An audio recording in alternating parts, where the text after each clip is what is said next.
My dear souls, here we are. So the old boiler has been removed and the new boiler brought in. The usual hardworking delivery crew from our favorite supply house has done their usual excellent job. So what we have here is an SGO-3. We are going to be firing it with gas, with a Carlin Easy Gas. We'll get into that later.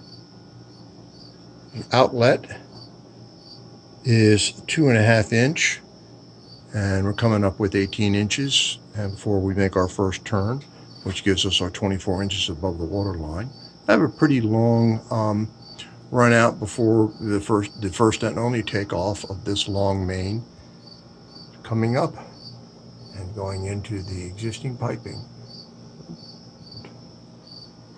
Went in pretty well, actually. Very pleased with that. And this is the long main that we talked about in the earlier video, where we have a Gorton number 2 at the end, so that the steam gets to the end quickly and pretty much ignores the radiators until the Gorton is satisfied and shuts. Well, they knew that the trim kit was going to be missing, so then we said, well, we can make that up mostly.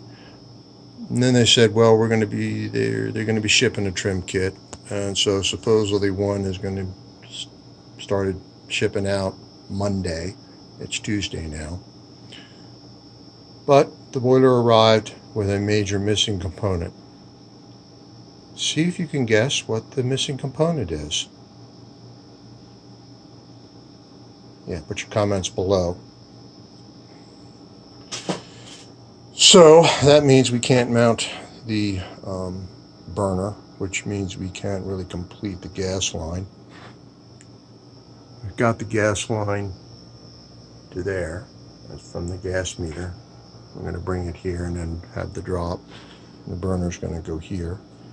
Yeah, we filled the major hole with stuff, and then we got block on top of that, and so it's sitting pretty well on there. There's the equalizer line. I'm working on that, getting some thought processes there. There's the wet return. I'm probably going to crack that 90 off and get it into here. That's going to be where I'm going to put the feeder right in there.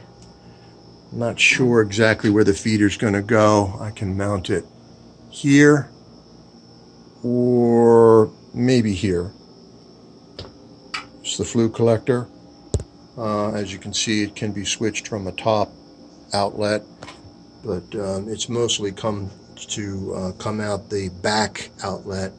It comes out a 7 inch. It's going to get reduced to 6. You can reduce it to 5, but I didn't really feel comfortable doing that. So we're going to go with 6, put the barometric, and feed into that stainless steel liner there. There's that. What else? Oh yeah, let me see. Yeah, the old boiler, interesting. Let's see if you can see the etching.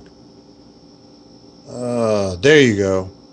Yeah, you can see this glass has been there for a while. It's very thin, very thin. It's probably the original glass, and it came out intact, believe it or not.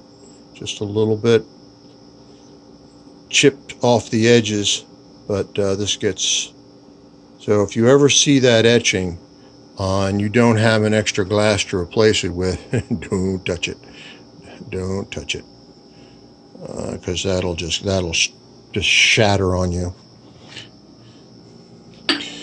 So they have questions on putting we always recommend putting a sight glass blow down. Now these are not what's going to show up probably with the trim kit. We're going to see, this is recovered and cleaned fittings, sight glass fittings. This is the bottom one. There is where we removed the plug. And in order to clear the door, probably the only way we can really do that is to use this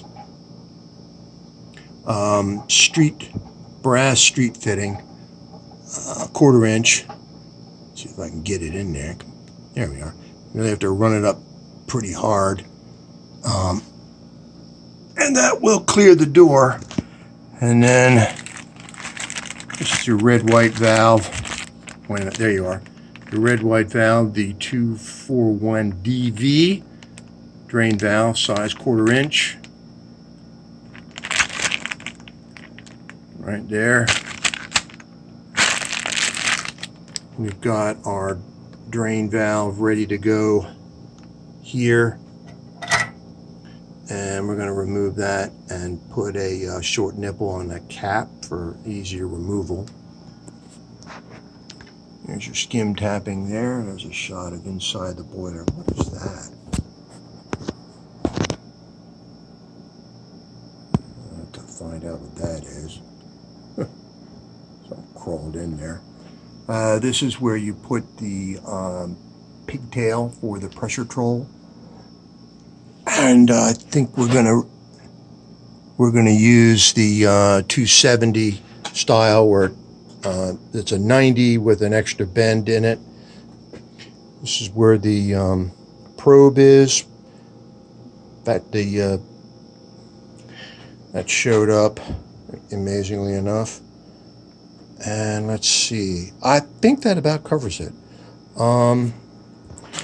So we got our work cut out for us here. Lot to do, and who knows when the parts are going to show up. Oh, that reminds me. One of the questions, and I can sort of see where it's from one point of view, is, okay, you're pulling out an oil-fired boiler, and you're putting in basically an oil-fired boiler, but you're going to be firing it with gas. Why? And we believe the answer is that it's more efficient. Except for the front where the burner is mounted when a burner door shows up. You've got bottom, you got your sides there, you got your back, which is a target wall, and you got your top with your pins. So essentially 5 sides are going to see the flame that's developed. The